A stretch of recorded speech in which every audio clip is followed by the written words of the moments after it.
glad you made it. No, damn it all, that's just too strange to abide. I'm glad you made it. And innocence tells me I need to keep helping you. So that's what I'm going to do. I know my way around weapons and armor, and all things Templar if you should want for further enlightenment on that subject. As for innocence, I don't know. Sometimes he makes sense, other times he's a shattered god, but he'll heal. I'll make sure of that. Lani's told me a little about Utula and his cult of Kitava. Enough to know what Utula's got planned. Bring about the fall of one god so he can raise up one of his own. And this Kitava, from what fragments I can piece together from innocence, he's not the benevolent kind. Please, find Utula and stop him. I'm not saying this because I want to put innocence back on his divine throne. I'm saying this because Oriath is my home. It's made some mistakes, but it doesn't deserve the fate that Utula has in mind. I'm having a little trouble explaining it myself. I've never been the most devout of men, especially for a Templar, more of a soldier than a believer. But now, innocence himself rests within me.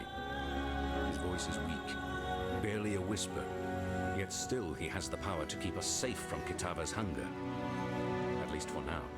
For my part, I'm simply grateful. Grateful that I have a god watching my back, and grateful that he's given me the power to watch others in return. For a long time now, I thought my god's intentions were being twisted by his supposed servants. Did I speak up? No. The pyre would have been my only answer. I did what I was told and drew the lines of morality where I could. Now I understand the truth. It wasn't Innocence's intention being twisted. It was Innocence himself, perverted by the selfish convictions of the men and women who worshipped him. The god answers to the believer, as the believer answers to their god. A sign of purity. Let's see. A staff bathed in innocent blood. No. Sorry, bathed in the blood of innocence. Yes, Innocence gave a part of his divine self to the thing, and gifted it to the Templar. Now that I recall, I read a tome about it when I was a cadet. Bloody long time ago. I skipped most of the boring pages, so only remember the bit where High Templar Maxarius smote with flame the army of the faithless, with one ray of its hallowing light. The book's words, not mine. Outside of my humble flesh, the sign of purity is about all that's left of innocence. I'd be lying if I said my hands were clean of slavery's blood. I was a soldier. I went where Dominus ordered me to go. I sailed with the expedition to Namakanui, killed Karui warriors, and rounded up Karui captives like every other bastard in a Templar uniform. So I don't blame Lani for wanting to take back her freedom. And I don't blame her for believing Utula's lies either. I certainly swallowed enough of Dominus's falsities to sicken my soul. It's what we do now that matters. I can see that Lani's heart is in the right place. And for once in my damned life, so is mine. To be perfectly honest with you, I don't trust her. Yeah, I've got my reasons. Piety kept her work pretty quiet, but her results were brutally clear. The people she took, the people she changed. Slaves mostly, and a few enemies of God. Enemies of bloody Dominus, more like it. I don't go in for black and white definitions of good and evil, but with piety in her ilk, I make an exception. Whatever's lurking inside Violenta, it ain't good. Not by a long shot. Lani's told me a little about Utula and his cult of Kitava. Enough to know what Utula's got planned. Bring about the fall of one god so he can raise up one of his own. And this Kitava, from what fragments I can piece together from innocence, he's not the benevolent kind. Please, find Utula and stop him. I'm not saying this because I want to put innocence back on his divine throne. I'm saying this because Oriath is my home. It's made some mistakes, but it doesn't deserve the fate that Utula has in mind.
would only slow me down.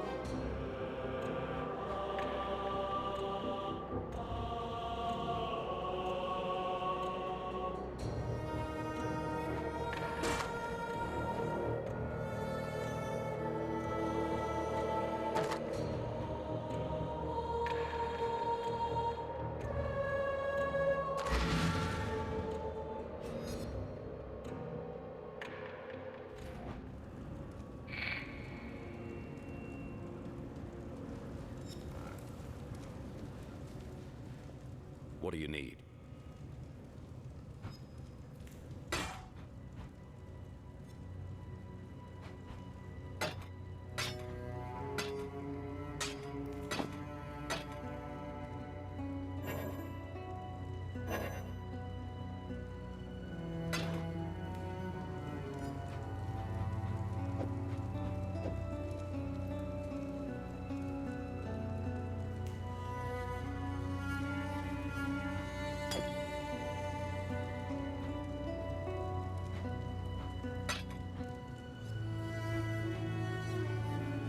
I'm here to serve as best I can.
To replace the feast of birds that Kitava had greedily consumed, Tukohama, our father of war, and Valako, father of storm, went fishing.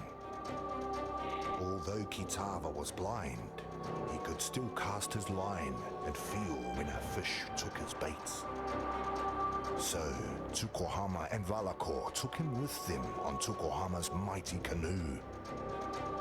But while they fished, Kitava grew hungry and secretly ate all of their bait of grubs and worms. Disgusted and angry, Tukohama and Valakor decided to use Kitava as bait instead. Valakor used his own jawbone as a hook, impaled Kitava on it, and cast both into the sea. Kitava sank to the bottom of the sea. But instead of the fish eating Kitava, it was Kitava who ate all of the fish that nibbled at him, flesh, scales, guts, and all. When Tukohama and Valakor hauled a fat-bellied Kitava back up from the sea, they were even more furious and knew that Kitava must be punished one final time.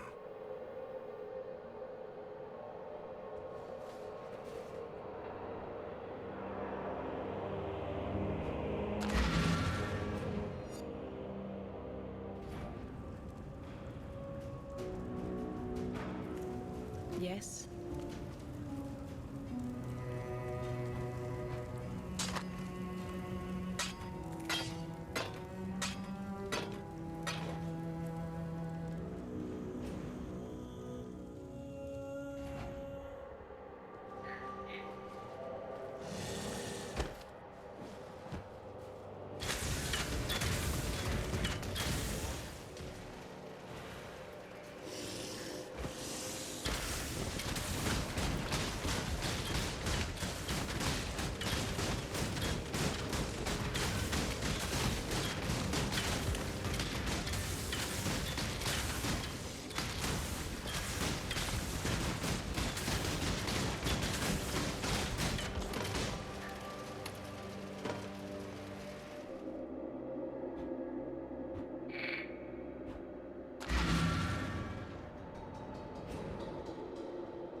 only slow me down.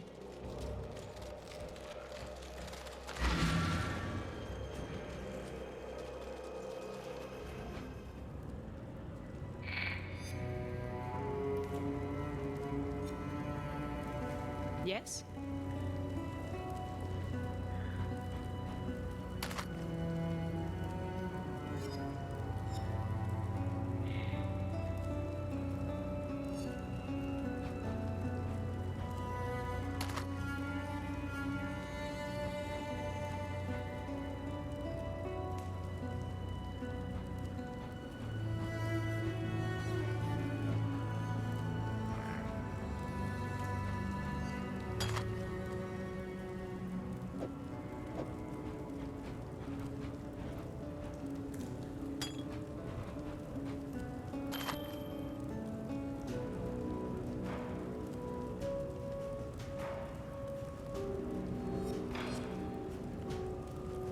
Greetings.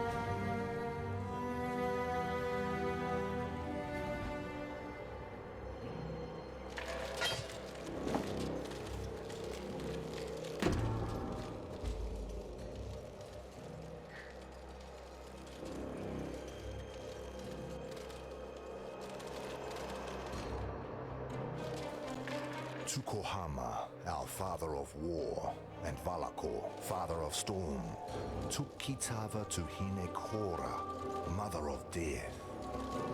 They asked her to kill the greedy Kitava, for surely their tribe would starve if Kitava continued to live among them.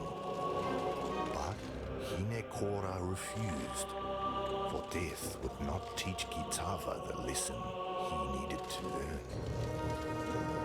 Instead, Hinekora beat Kitava with a whip woven of her own hair. To Kitava, each strand was a searing lash, and so he wore thousands and thousands of blistering lashes across his back as Hinekora drove him relentlessly into the darkest corner of the underworld. There she left him to suffer, without water or food, for the rest of eternity. And there Kitava remained, in the darkness of Hinekora's night-clad island, for time beyond measure.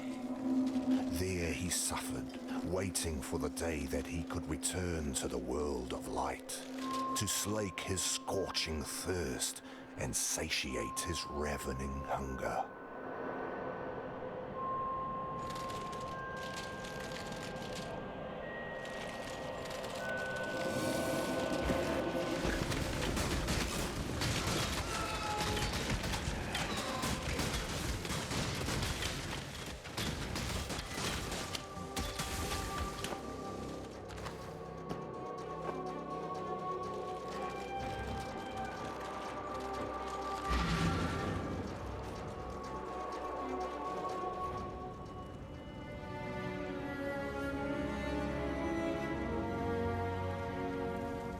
Not all slaves believe Dutula's lies. Some I know have managed to steal a ship and are soon to set sail for Namakanui. Hopefully, with these treasures on board, Valakor will bless their voyage and breathe deeply into their sails.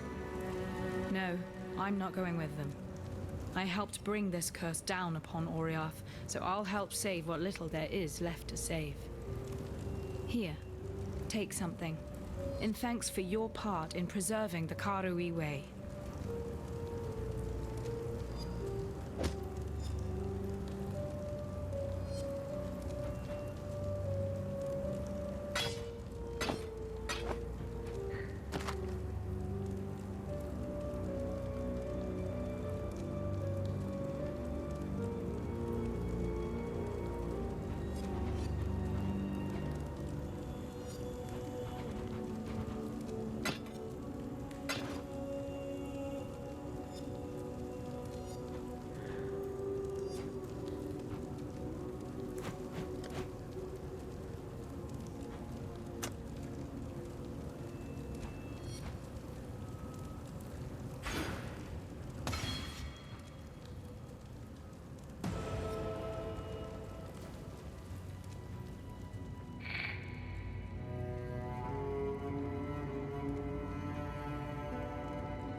These bones should have been returned to nature.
The blackguards will never stop pursuing someone they consider a traitor.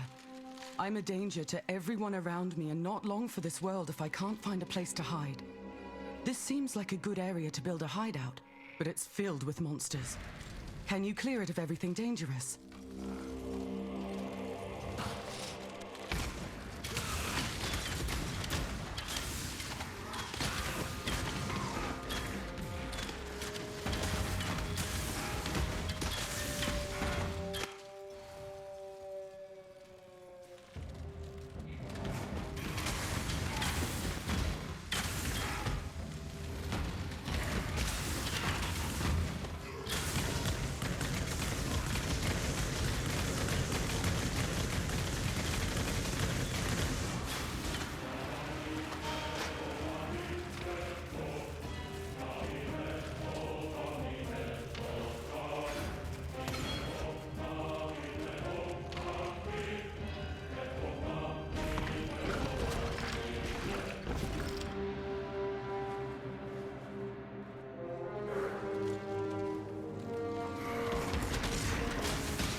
The death of the last monster here, the very air itself feels different. I wouldn't use the word purified, but you've definitely negated the pile over this place. I'll stay here for now and make sure nothing dangerous re-emerges.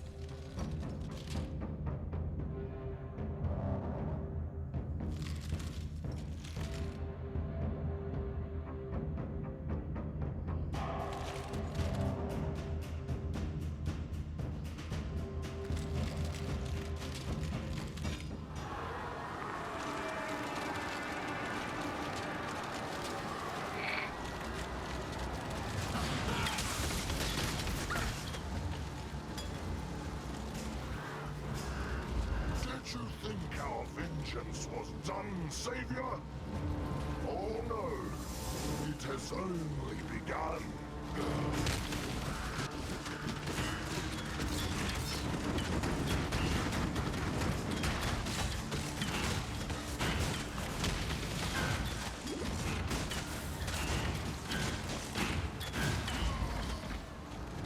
I was happy to aid your rebellion, Utula, but not this.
Would only slow me down.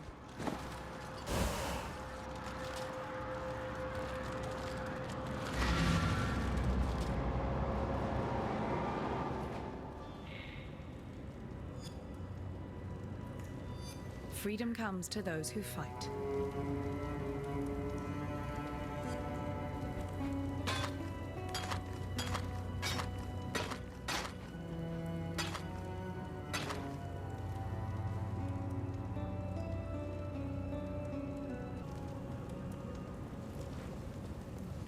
The High Priest is dead, yet the object of his devotion remains.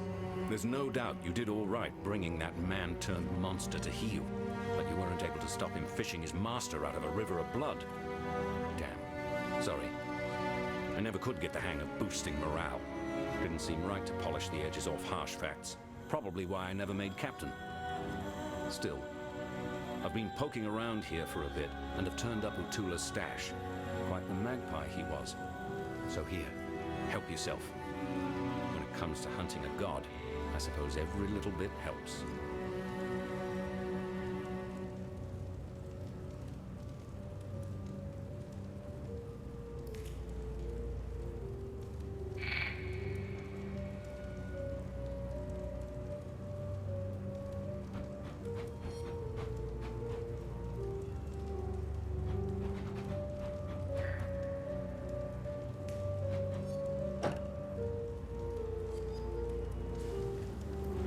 Hello. You've sent the traitor to meet his ancestors, have you? That'll be an interesting conversation. I'm no Hatungo, but I can foresee Utula walking a long road of trial and suffering before he earns himself a place at the ancestors' table.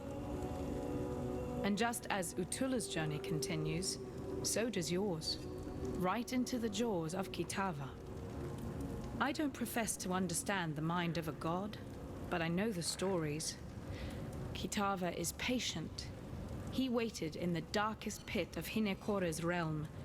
He will bide his time while his hunger spreads like the plague it is, and when his tribe is replenished 100 times over, Kitava will rise one final time to finish the feast that he has started. Oriath is merely the appetizer.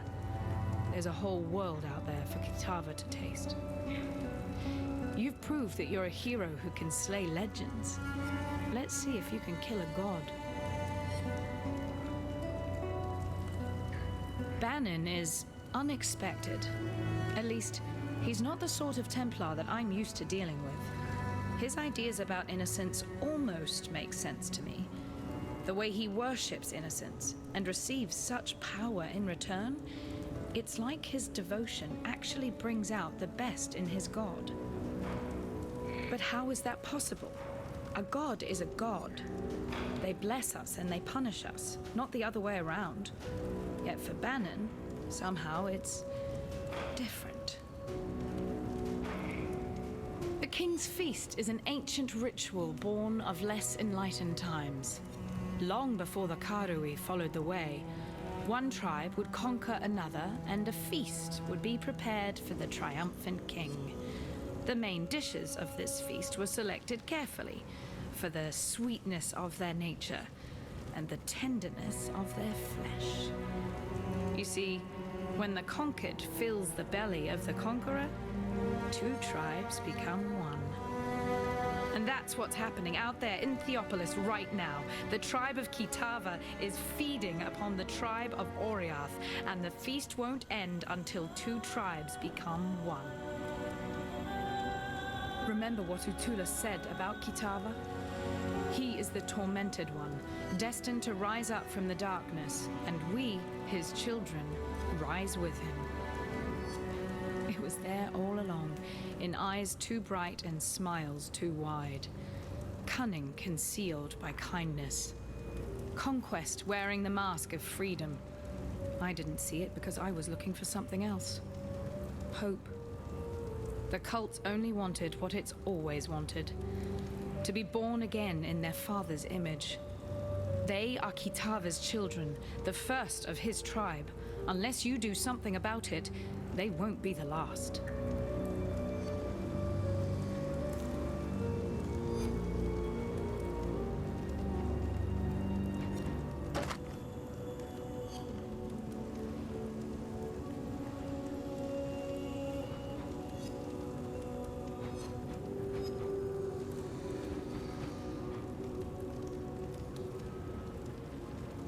Freedom comes to those who fight.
freedom comes to those who fight.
Hello?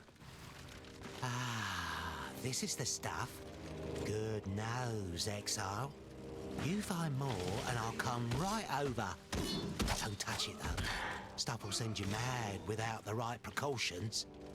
You think I want to be dressed like this?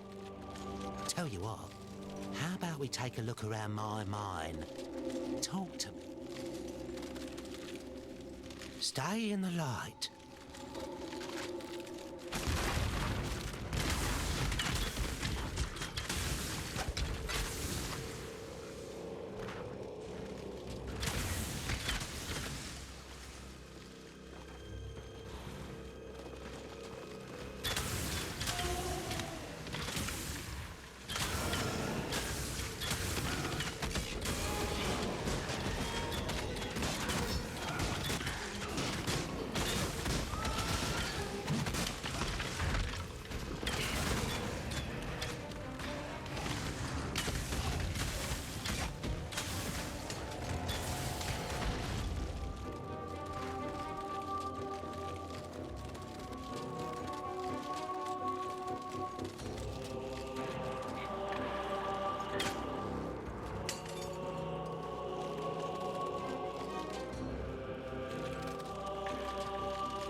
Exile.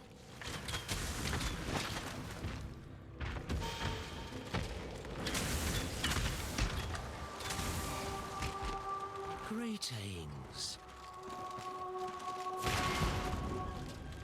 Good find, Exile. Welcome, Exile.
energy. So hauntingly familiar. From long ago. An empire is nothing more than a standard, pitched in the naked earth. The time has come for you to raise the standard, upon the peak of false faith, the apex of Chitta's cathedral. Drive it deep into that sacred stone. Mark the death of a faithless empire, and slay the slavering kingdom that seeks to consume it.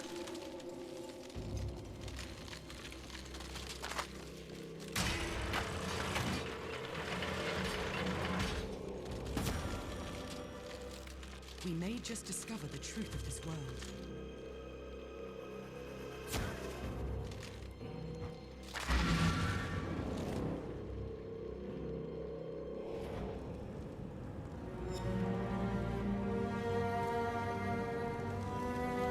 Yes?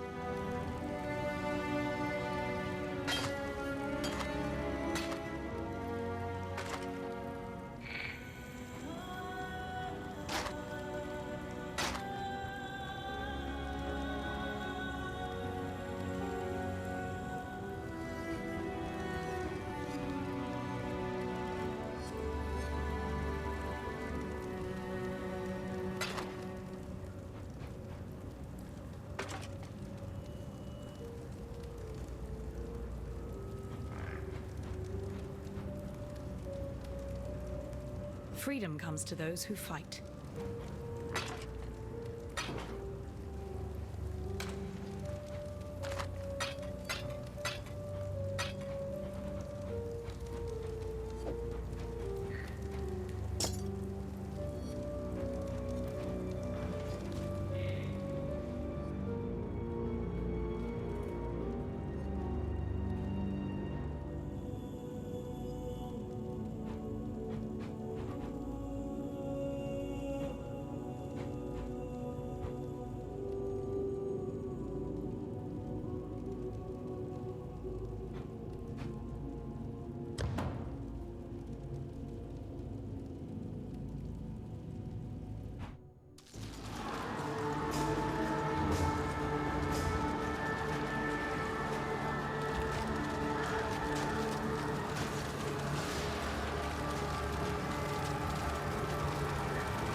let you consume this world!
flicker, but it cannot be extinguished.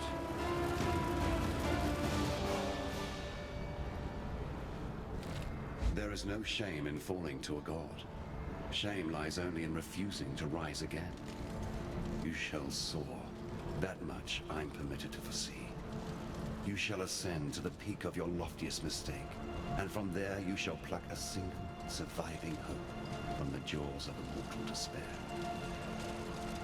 A ship sails for Lion Eye's Watch not far from here. Be on it.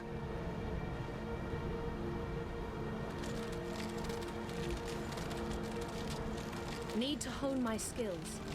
I'll have another shot before everything's gone.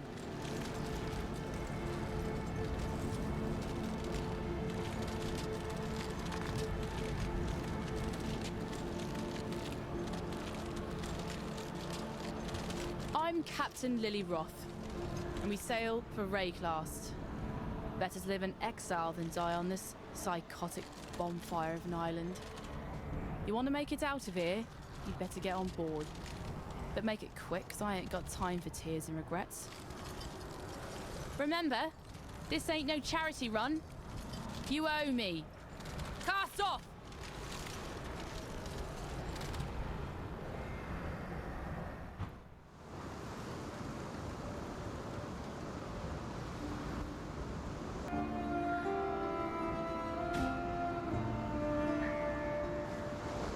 All right, we're safe for the time being. Now let me introduce myself properly.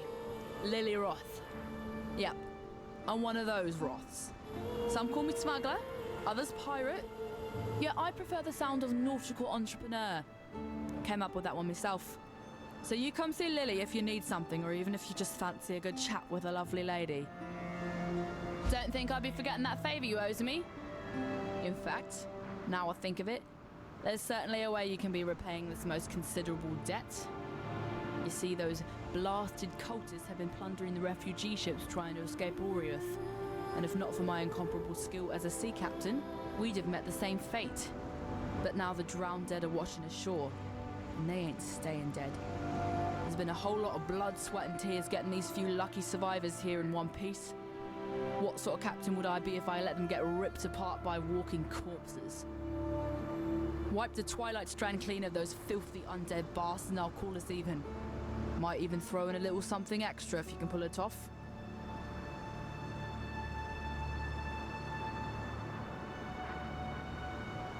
Waylon Roth. Here, let me share something I remember from me granddaddy's stories.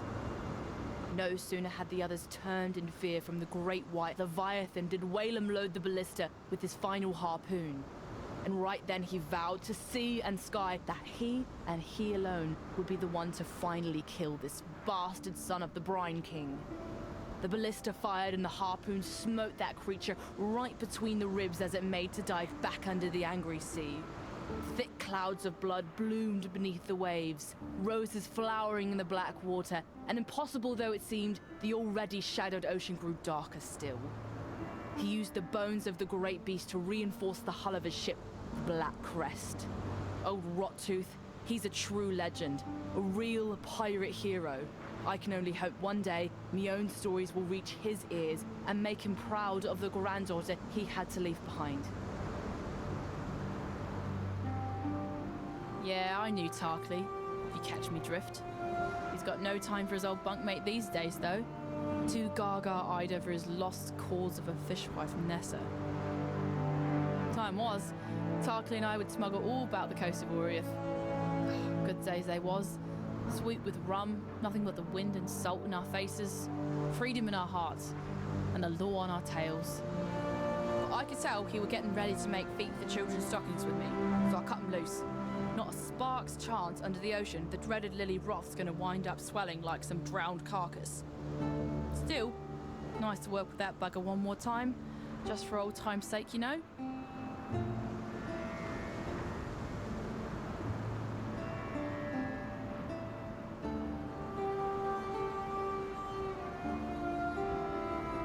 That scallywag.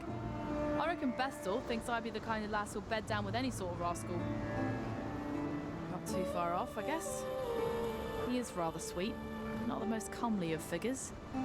Actually, he kind of reminds me of my grandfather, Waylon Roth, a poet and scoundrel extraordinaire he be. Bestel's but spittle from the mouth of old Rottooth Roth. Ahem. Bust my blind cheek, said the sailor to the doxy.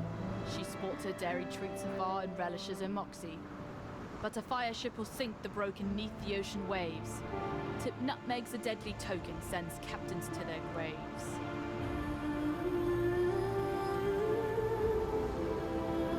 Don't think I'd be forgetting that favor you owes me. In fact, now I think of it, there's certainly a way you can be repaying this most considerable debt. You see, those blasted cultists have been plundering the refugee ships trying to escape Oriath. And if not for my incomparable skill as a sea captain, we'd have met the same fate. But now the drowned dead are washing ashore, and they ain't staying dead. There's been a whole lot of blood, sweat and tears getting these few lucky survivors here in one piece. What sort of captain would I be if I let them get ripped apart by walking corpses? Wipe the Twilight Strand clean of those filthy undead bastards and I'll call us even. Might even throw in a little something extra if you can pull it off. Time and tide wait for no man.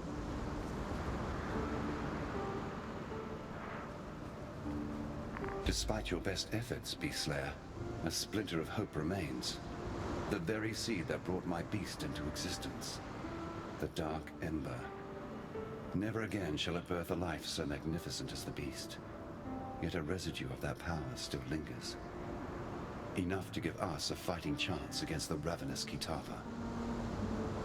How do we obtain this Dark Ember? 3 hearts were silenced.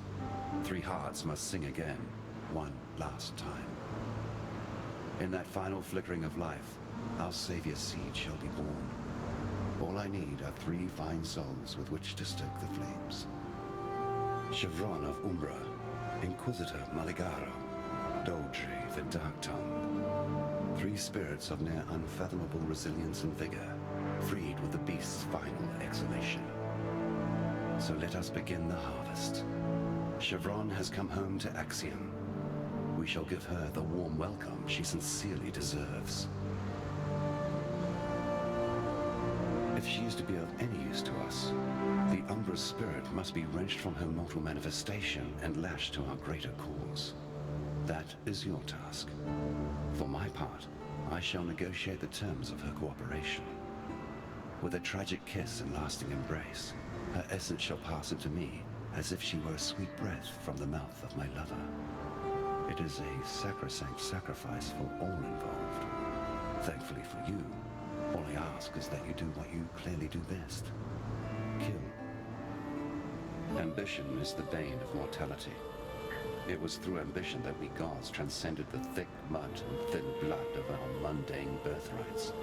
Ambition that drove us to sustain our divine selves through the subjugation of others. Chevron's soul is made up of 1 part ambition and 2 parts raw, unbounded passion. Such a volatile spark shall burn briefly and brightly, and even the most deadened of hearts. I shall put this simply, for in truth, everything comes down to the simple act of planting a seed in the ground. The gods are rising because you slew the one creature that prevented them from doing so. Your name for it is the Beast.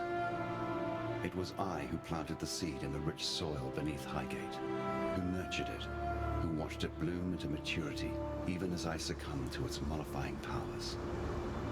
We gods, we were driven into slumbering darkness, to dream away eternity whilst the gentle beast watched over us. I would desire that we return to that blissful state, but my brothers and sisters of deism shall never submit to banishment. They have tasted freedom once more, and they shall not let go of this world until it is pried from their cold, dead hands. Remember, humanity needs us. I knew that already, somehow.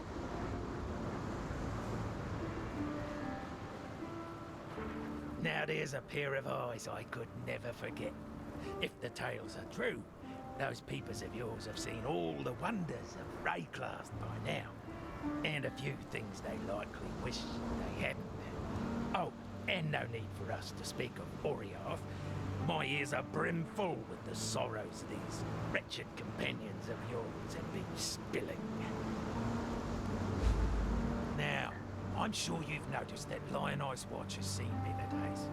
Our once bubbling township has, alas, become a brooding quagmire of gloom and despair.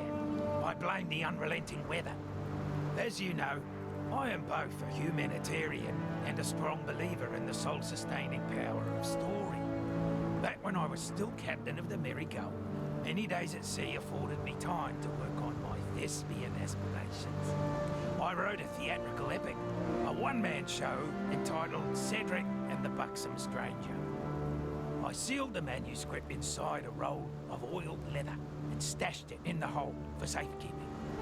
Perhaps you could salvage it for me from that tidal island upon which my poor ship came to rest. Who knows? Maybe we can bring some joy back to Lion Eye's Watch with a bit of live entertainment.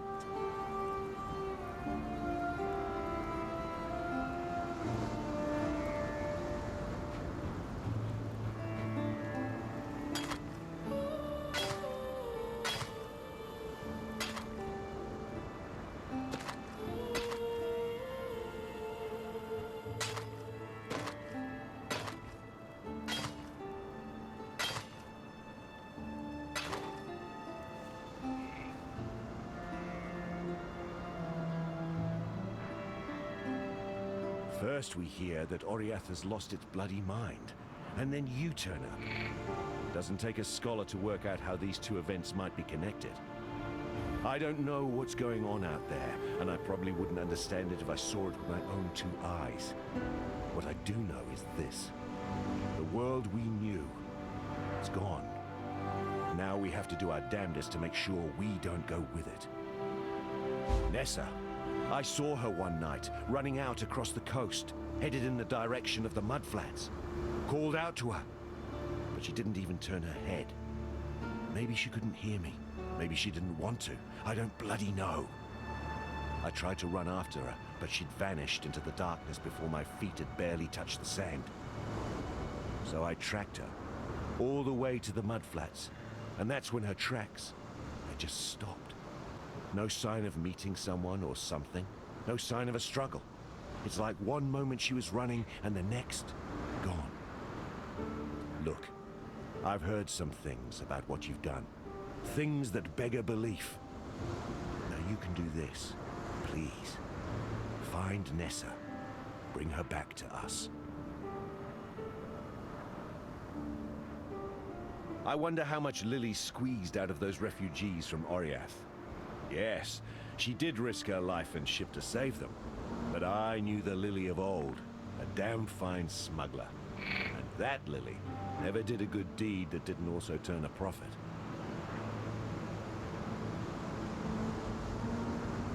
I had a life before Lion Eye's Watch. Not much of one by some people's standards, but it was good enough for me. Lily and I, we'd smuggle a bit of booze to keep our purses full. We were good at it, too. Made us a fine partnership, her quick mind and my steady nerves, right up until the day she left me drunk and trussed on Penance Key. By the time the blackguards unwrapped their present, she was halfway to Trathus. That's how I ended up here. Yes, it smarts a bit to look at her, but what right have I to say where the flotsam finally washes up?